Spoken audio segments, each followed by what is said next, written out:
Rate ಹೆಚ್ಚಾಗ್ತಾ ಇದೆ. ಇದಕ್ಕೆ ಏನು ಕಾರಣ? ಸದ್ಯ ಹಿಂದೆ ಎಷ್ಟಿತ್ತು, ಈಗ ಎಷ್ಟಾಗಿದೆ ಸರ್ ರೇಟ್? ಇದು ಮಳಿ ಬರ್ಲ ಕಾರಣ ಸಲುವಾಗಿ ಸರ್, ಇದು ಒಂದು ತಿಂಗಳ ಹಿಂದೆ ಉಳ್ಳಾಗಡ್ಡಿ ರೇಟ್ ಇತ್ತಂದ್ರೆ 25-26 ರೂಪಾಯಿ ಇತ್ತು. ಬೆಳೆ ಇಲ್ಲ ಸಲುವಾಗಿ ಇವತ್ತು ಮಹಾರಾಷ್ಟ್ರ ರೈತರದ ಅವರ ಲಾಭ ಹೊಡೆಯುತ್ತಾರೆ. ಈಗ ಬರೋ ಕಾಲದಾಗ ಮುಂದಿನ ತಿಂಗಳ ನಮ್ಮ ಕರ್ನಾಟಕ ರೈತರಿಗೆ ಲಾಭ ಆಗ್ಬೇಕಂತ ನಾನೊಂದು ರಿಕ್ವೆಸ್ಟ್ ನಿಮ್ಗೆ.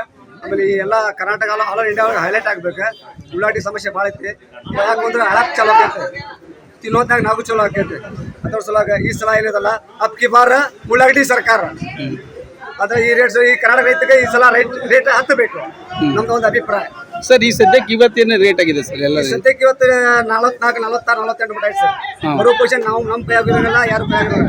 ಯಾರ್ದು ಹಣೆ ಬಾರ ಐತೆ ಅವ್ರದ್ದು ರೈತರು ಈ ಸಲ ನಮ್ಮ ಕರ್ನಾಟಕ ರೈತರನ್ನು ಈ ಸಲ ಚಾನ್ಸ್ ಹಾಕಿ ಸರ್. ಈಗ ಮತ್ತೆ ಈ ವರ್ಷ ಮಳಿ ಇಲ್ಲ, ಬರ ಭಾಳ ಐತಿ. ಮತ್ತೆ ಈ ಕರ್ನಾಟಕದ ಮಾಲ್ ಬರ್ತದಂತೀರಾ? ಒಂದು 50% ಬರ್ಬೋದು ಸರ್. ಅದು ಕರ್ನಾಟಕ ಮಾಲಿ ಬರ್ಬೋದು. ರೇಟ್ ಸಿಗತ್ತಂತೀರಾ ಅವ್ರಿಗೆ? ರೇಟ್ ಅವ್ರದ್ದು ಬಂದ್ರೆ ಎಕ್ಸ್ಪೋರ್ಟ್ ಆದ್ರೆ 4,000 ಮ್ಯಾಗ್ ದೊಡ್ಡ ಸರ್ ಅವ್ರದ್ದು. ಹೌದಲ್ಲ ಸರ್? ಇದು ಈಗ ರೇಟ್ ಇದು ಎಷ್ಟು ದಿನ ಇರ್ತದೆ ಸರ್? ಹಿಂಗೆ ಇದೆ ಹೆಚ್ಚು ಕಡಿಮೆ? ಈ ರೇಟ್ ಹೇಳಕ್ ಬರೋಣ ಸರ್. ಮಾಲ್ ಬಂತಂದ್ರೆ ಗಾಡಿ ಮಾರ್ಕೆಟ್ಗೆ 100 ಗಾಡಿ ಬಂದ್ರೆ ನಾವ್ ಹೇಳ್ದಂಗೆ ಕೊಡ್ತಾರೆ ದಲಾಲರ. 5 ಗಾಡಿ ಬಂದ್ರೆ ಅವ್ರು ಹೇಳ್ದಂಗೆ ನಾವು ತಗೋಬೇಕು ಸರ್. ಹಿಂಗೆ ಇದು ಪೊಸಿಷನ್. ಈಗ ಇದು ಒಂದು ವಾರ ಆಯ್ತು ಸರ್ ರೇಟ್ ಹೆಚ್ಚಾಗುತ್ತೆ ಸರ್. 15 ದಿವಸ ಆತ್ರಿ. 15 ದಿವಸ ಆತ. ಈ ನಿರಂತರ ಏರ್ತಾನೆ ಇದೆ, ಏರಿಕೆ ಆಗ್ತಾನೆ ಇದೆ, ಹೆಚ್ಚಿಗೆ ಆಗ್ತಾನೆ ಇದೆ. ಹೌದಾ ಸರ್? ಓಕೆ. ಮಾಲ್ ಮಾಲ್ ಕಡಿಮೆ ಇದೆ ಸರ್.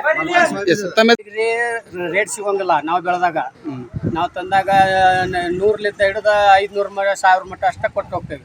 ಈಗ ಅದ ಗಡ್ಡಿನ ನಾವು ತಗೊಳಕ್ ಹೋದ್ರೆ 2000ರಿಂದ ಹಿಡಿದು 5000 ಮಟ ಮಾರಾಕತ್ತಾರ್ರಿ. ಈಗ ಈ ದಿಢೀರನ ರೇಟ್ ಜಬರ ಆಗ್ಬಿಟ್ಟೈತಿ. ಈಗ ಈ ಶ್ರಾವಣ ತಿಂಗಳದಾಗ ಎಲ್ಲ ಫಂಕ್ಷನ್ ಇರ್ತಾವೆ. ಫಂಕ್ಷನಿಗೆ ನಾವು ಗಡ್ಡಿ ಒಯ್ಯಬೇಕು. ಅವ್ರು ಹೇಳ್ದಂಗೆ ಪಟ್ಟು ಒಯ್ಬೇಕಾಗಿ. ನೀವು ರೈತರ ರೀ. ನಮ್ಮಲ್ಲಿನ ಜಗ್ ಹಾಕ್ಯಾರ್ರಿ. ಆದ್ರೆ ಮಳಿ ಇಲ್ಲಾರಕ್ಕ ಅದೆಲ್ಲ ಇಟ್ಟಿಟ್ಟಾಗಿ ಒಣಗಿ ಬಿಟ್ಟವ್ರಿ. ಗಡ್ಡಿನ ಆಗಿಲ್ಲ ಇನ್ನು. ಮುಂದೆ ನಮ್ಮ ಮಾಲ್ ಬಂದಾಗ 100-200 ರೂಪಾಯಿ ಕ್ವಿಂಟಲ್ ಹಾಕಿತ್ತೆ. ಈಗ ನೀವು ಹೆಚ್ಚು ಕೊಟ್ಟು ತಗೊಳ್ಳೇಬೇಕು ಅನಿವಾರ್ಯ. ಈಗ ಎಷ್ಟಾದ್ರು ಅವ್ರು 5,000 ಹೇಳಿದ್ರು ತಗೊಳ್ಬೇಕು, 6,000 ಹೇಳಿದ್ರು ತಗೋಬೇಕ್ರಿ. ಈಗ ಸದ್ಯ ನಾವು ತಗೊಂಡಿವಿ. ಈಗ 4 ಪ್ಯಾಕೆಟ್ ತೊಗೊಂಡ್ವಿ. 4 ಪ್ಯಾಕೆಟ್ 5,000 ರೂಪಾಯಿ ಕ್ವಿಂಟಲ್ ನಂಗೆ ತೊಗೊಂಡಿವಿ. ನಾವು ಅವಾಗ ರಸ್ತೆಗೆ ಇಷ್ಟೆಲ್ಲ ಲೋಡ್ ಗಟ್ಲೆ ತಂದು ರಸ್ತೆಗೆ ಚೆಲ್ಲಿ ಹೋಗಿದ್ದೀವಿ. ಅವಾಗ 100-200 ರೂಪಾಯಿ ಕ್ವಿಂಟಲ್ ಇದ್ದಾಗ. ಈಗ ಏರಿಕೆ ಆಗಿತ್ತು. ನಿಮಗೆ ಲಾಭನೇ ಇಲ್ಲ ರೈತರಿಗೆ? ಯಾರಿಗೆ ಲಾಭ ಇಲ್ರಿ? ರೈತರಿಗೆ ಯಾವಾಗ್ಲೂ ಲಾಭ ಇಲ್ಲ. ದಲಾಲರಿಗೆ ಲಾಭ ಐತ್ರಿ. ದಲಾಲಿ ಅಂಗಡಿ ನಮ್ ಕಡೆ ನಮ್ ಕಡೆನು ತೊಗೊಂತಾರ, ವ್ಯಾಪಾರಸ್ಥರ ಕಡೆ ತೊಗೊಂತಾರ ದಲಾಲ್ರಿ. ಅದು ಹಿಂಗಾಗಿ ಯಾರ ಕಡೆನು ರೈತರಿಗೆ ಇದು ಹೊಡೆತ್ ಬಿಡುದ್ರಿ. ಬೆಲೆ ಇದ್ದಿದ್ದಲ್ಲ, ಈಗ ಒಂದು ಏಕಪಕ್ಷಿ ಬೆಲೆ ಏರಿಕೆ ಆಗಿದೆ. ಏನ್ ಹೇಳ್ತೀರಿ ಸರ್? ನೋಡ್ರಿ, ನಾವು ತಂದಾಗ ನಮಗ್ ಬೆಲೆ ಅನ್ಕರ್ ಸಿಗಂಗಿಲ್ರಿ. ಈಗ ಅವ್ರ ಏನ್ ರೇಟ್ ಮಾಡಿರ್ತಾರಲ್ಲ ಅದ ರೇಟಿಗೆ ನಾವು ಹೋಗ್ಬೇಕಾಕತಿ. ನಾವು ಮಳಿ ಇಲ್ಲ ಏನಿಲ್ಲ. ಈಗ ನಮ್ಗದ ಅವಶ್ಯ ಬೇಕಾ ದಿನ ಬೇಕು ಏನಾಗ್ತಲ್ಲ ಅದು ಉಳ್ಳಾಗಡ್ಡಿ ಬೇಕಾ. ಈಗ ನೋಡಿ ಆ ನಮೂನಿ ರೇಟ್ ಮಾಡ್ಯಾರ. ನಮ್ಗೆ ಭಾಳ ರೈತರಿಗೂ ಭಾಳ ಸಮಸ್ಯೆ ಆಗತೈತಿ. ಎಲ್ಲ ವ್ಯಾಪಾರ ಮಾಡೋರಿಗೂ ಭಾಳ ಸಮಸ್ಯೆ ಆಗ್ಬಿಡತ್ರಿ. ಮೊದ್ಲಾಗ ಏನಿತ್ತು ರೇಟ್ ಕಡಿಮೆ? ಮೊದಲ 10-15 ರೂಪಾಯಿ ಐತ್ರಿ. ಈಗೆಲ್ಲ ಒಮ್ಮೆ 20-30 ರೂಪಾಯಿ ಜಂಪ್ ಮಾಡ್ಬೇಕು. 50 ರೂಪಾಯಿ ಆಗೈತ್ರಿ. 5,000 ರೂಪಾಯಿ ಆಗೈತ್ರಿ ಇದು ಕ್ವಿಂಟಲಿಗೆ. ನಾವು ಕೊಡಾಕ್ ಬಂದ್ರ ಆ ರೇಟ್ ತೋದದ್ರಿ. ಅದ ಗಡ್ಡಿ ಕೊಳತ 2,500 ರೂಪಾಯಿ ಕ್ವಿಂಟಲ್ ತಗೊಂತಾರ್ರಿ. ಗಡ್ಡಿ ಎಲ್ಲ ಕೊಳತ್ ಹೋಗತ್ರಿ, ಇಲ್ಲೇ ಬಿದ್ದು ಹೋಗತಿ.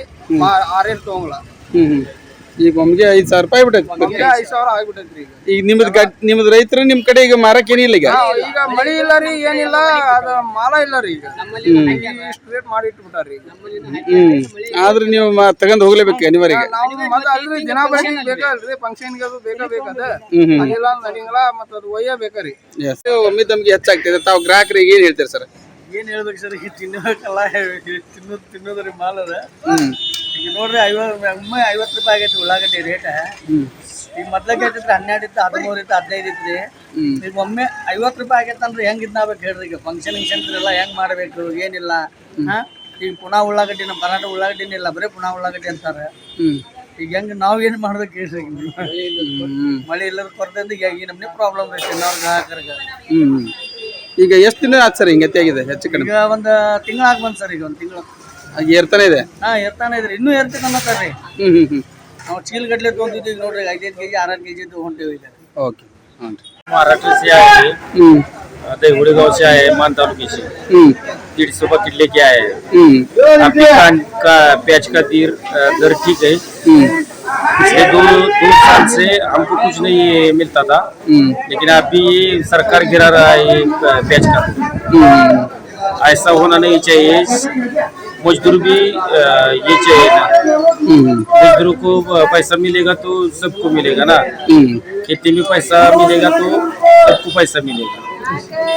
प्याज का दर गिराना नहीं चाहिए, बढ़ाना चाहिए। हाँ। रेट कैसे है आपको रैता लोग कैसे? आप भी ठीक है, और बढ़ाना चाहिए प्याज का। हाँ हाँ। पहले कितना था? पहला क्या 1000-2000 रुपए था। हाँ हाँ। अभी 8 दिन में बढ़ गया है। और बढ़ाना चाहिए। हाँ हाँ। कितना है आज? 5000 से ज्यादा है क्या? नहीं 4800 रुपए था। 4800 से ज्यादा होगा। और ज्यादा चाहिए।